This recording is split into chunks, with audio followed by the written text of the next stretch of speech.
So what we're going to talk about today here, what I'm going to show you is who owns the Bitcoin right now. And again, this is something that I've been thinking about a lot. And so I basically just scratched my own itch here. I wanted to find this information out myself.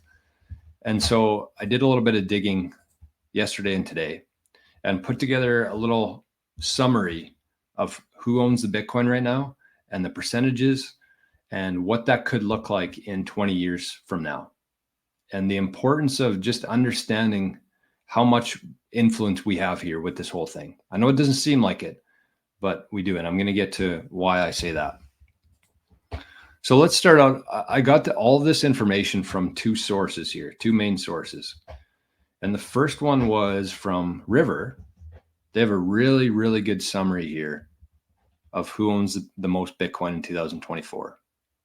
So I highly encourage everybody to check out. There's a video here, but there's also just a full page of information. So this is where I got all the information from. So you can see it in graphic form, which is helpful to some. And then you can see all the rest of it too. So we're gonna come back to this. But the other one I used was BitcoinTreasuries.net. So this shows who owns what. This is a very, very good resource. I would bookmark this. This is actually from NVK, I believe, from CoinKite. He's put this together. So this is very up to date. I think it's continuously updated, but that's my two resources from what I'm talking about here, where they came from. So let's break this down a little bit here. Who owns what in Bitcoin currently? So we can see Coinbase has about 2.2 million Bitcoin. These are all just rounded. Some of them are exact, but most of them are just rounded for simplicity. So Coinbase has 2.2 million Bitcoin, which includes some of MicroStrategy's Bitcoin, and I think the majority of BlackRock's Bitcoin. This will go down over time as retail shows up, as MicroStrategy starts moving it to either self-custody or like a BNY Mellon for their custodian. This will go down. You can see Satoshi's wallet here, 968,000 Bitcoin. I thought it was 1.1 million for some reason, but I trust River more than my own brain. So 968,000 Bitcoin belongs to Satoshi, which I believe will never move. I believe that those keys have been burned, but either way, they're there.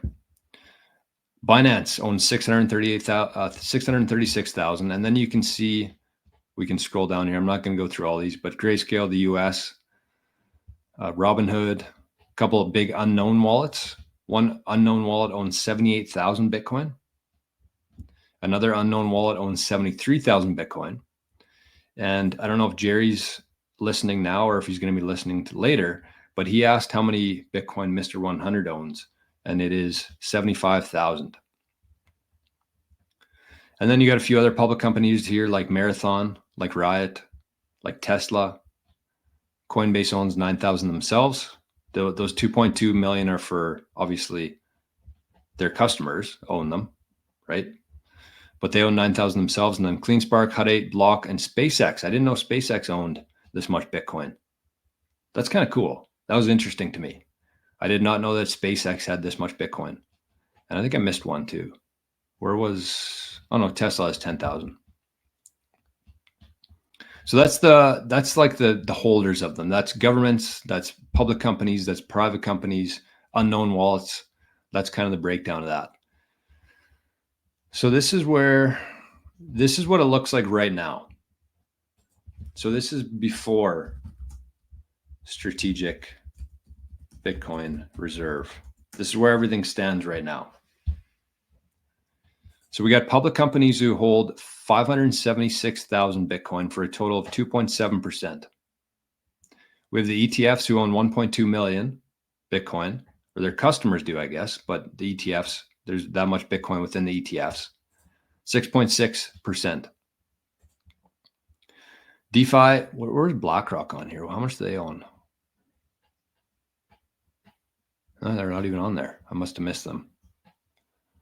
I think they're close to who?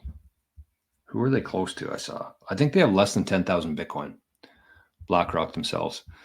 But anyways, the DeFi, so that's like the wrapped Bitcoin. That's Bitcoin on layer twos like Lightning and Liquid.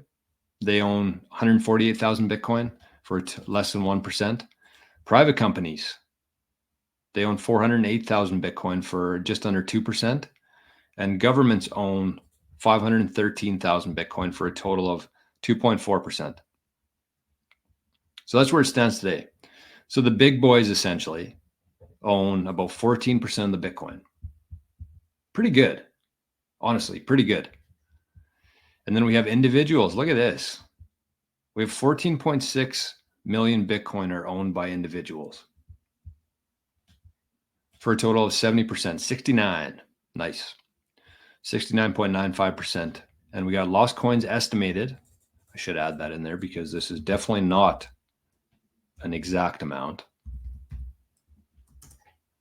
of 1.5 million, worth 7% of the coins are lost. Estimated. I think it's more than that. But either way, it would be between these. So lost coins and individuals make up for a total of 77% of Bitcoin. And then finally, you have the Bitcoin that's yet to be mined, 1.2 million, 5% of it left over the next 100 years. So that's what it looks like today.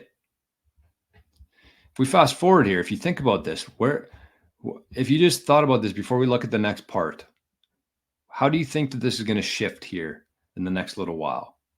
Do you think that these holdings will go down? And if you answered no to that, where are they going to come from?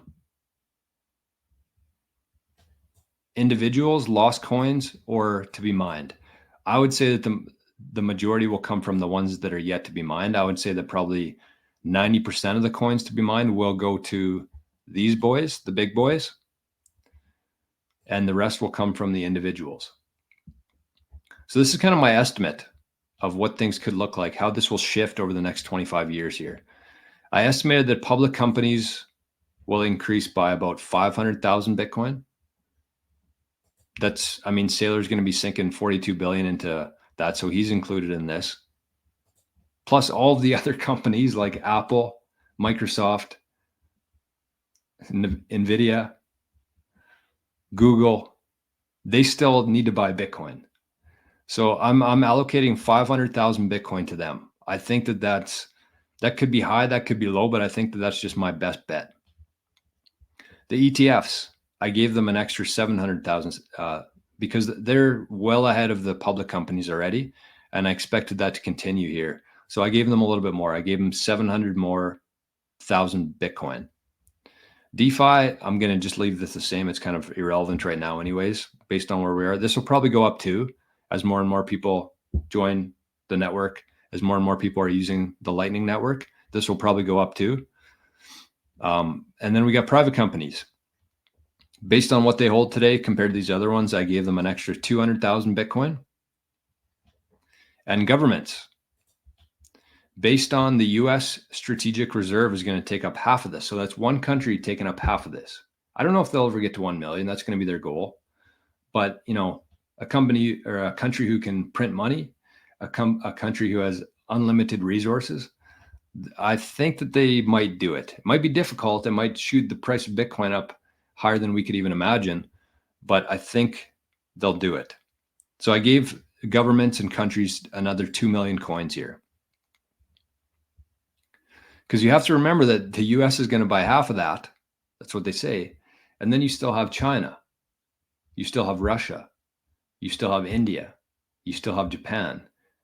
We still need Canada to get off of zero. You have France. You have Germany. Germany sold a lot of their coins already. But the Kingdom of Bhutan, like a country with 1 million people, is like the third highest holder right now. So I gave them 2 million extra coins here. They're going to have to fight to get those, but that's kind of a conservative guess, I think. So right now the big boys own 14%. I think over these next 25 years, it'll be closer to 30%. And this is kind of a crazy stat here. So I looked out 25 years to, hold on, I'm going to take this off here because I don't want to make you dizzy. But I'm going to show you, oh shit. I'm going to show you where this came from here. Let me zoom out a little bit. Oh, what happened here?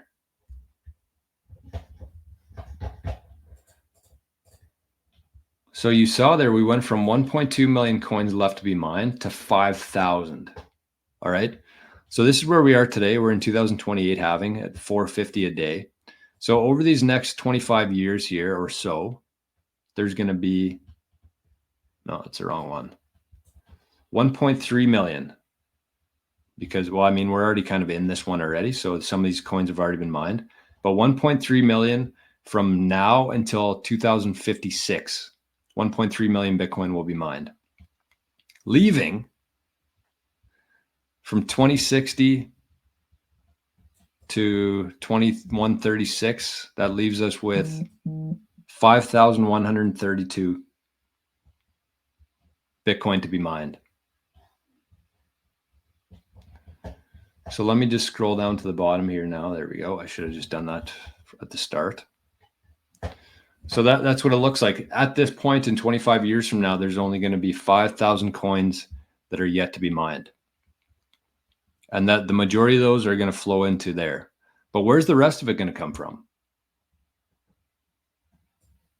Individuals. I think that this will probably, I should have increased this as well, because the amount of lost coins is definitely not going to get smaller. It's definitely going to get higher. As more and more people who are here today holding significant amount of Bitcoin or buying significant amount of Bitcoin, there's going to be some lost coins in that for sure. Whether by human error, whether by, something happens, something goes wrong, this number will go up. I didn't factor that in. But all of these coins that increase here are going to have to come from individuals. And so let me go to this river one, because I think that this is an important thing to talk about here. Because if you look at the Bitcoin distribution here, this is what it looks like as of November 2024. And you can see that the balances of 0 to, let's go to 0 to 10 million sats. That's about, how much percent of Bitcoin is? That's 1%. So from 0 to 10 million sats, that's only 1.39% of Bitcoin. So that's the people who, their friends, their family told them to buy $500 worth of Bitcoin or $1,000 worth of Bitcoin. That's them. That's 1.39%. They don't have any sort of real conviction over Bitcoin. And probably all of that is either going to go to us or the big boys. So I'm not worried about them. I'm not worried about the people who don't have conviction over Bitcoin. They're going to sell when the price goes up. They're pretty much irrelevant at this point. And it's kind of shitty to say that. It sucks to say that, but it's the truth. But then you look at here, 10 million sats to 10 Bitcoin. That makes up 16% of Bitcoin. In that range right there. And I would say that there's probably going to be some longer term hodlers in there, but those are the people who believe in Bitcoin. Those are the people who have conviction around Bitcoin. So that's 17% or 16% of Bitcoin right now belong to people who have between 10 million sats and 10 Bitcoin. So what does that mean for us? That means that these coins are going to have to come from somewhere in order for these public companies, for MicroStrategy to get more, for BlackRock to get more, for the US government to get more. That's all going to have to flow from these individuals, because the majority of these are never going down, right? That's one thing we have to keep in mind here. This is a completely different dynamic from last halving cycle. These numbers are not going to go down. They're only going to go up. And these coins are going to sit here for a very long time. So the only place that these can come from are the miners and individuals. And the miners can only give them, they need, based on this analysis here, they need 16% more Bitcoin, and the miners can only give them 4% of that. Sorry, 5% of that. So what's the moral here? Number one, the longer you hold on to your Bitcoin, because we've just come to the realization that these companies, these governments, public and private companies, ETFs, the only way they're going to get Bitcoin now pretty much is from us. And so the longer you wait, the longer you hold on to this Bitcoin, the more they're going to pay for it because they need it. It's not a matter of if they're going to want it. They're going to need this Bitcoin. So the longer you hold on to this, the more they're going to pay for it. Moral number 2, never, ever, ever sell your Bitcoin. Lend against it.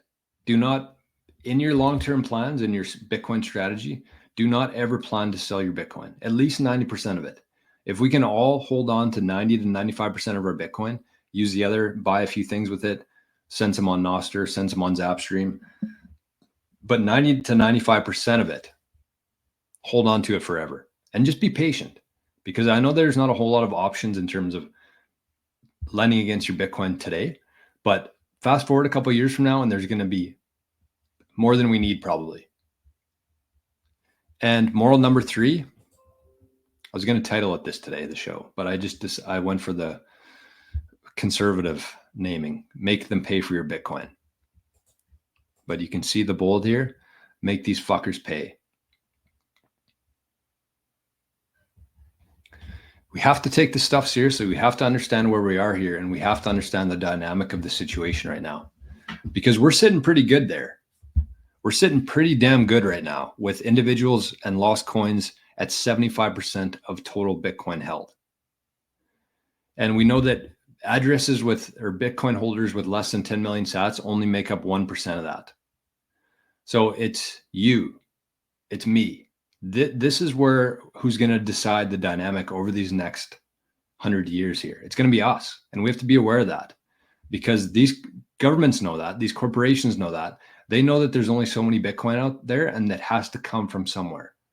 And so what they're going to do is they're going to absolutely run up the price of Bitcoin, and everybody's going to be tempted to sell. But we cannot sell them the Bitcoin. We cannot. And the longer you wait, the longer you hold on to it, or if you keep it forever, they're just going to have to pay more and more for it. So the longer you wait, the more rich you become, the more wealthy you become. It's pretty simple. It's not easy, but it's very simple.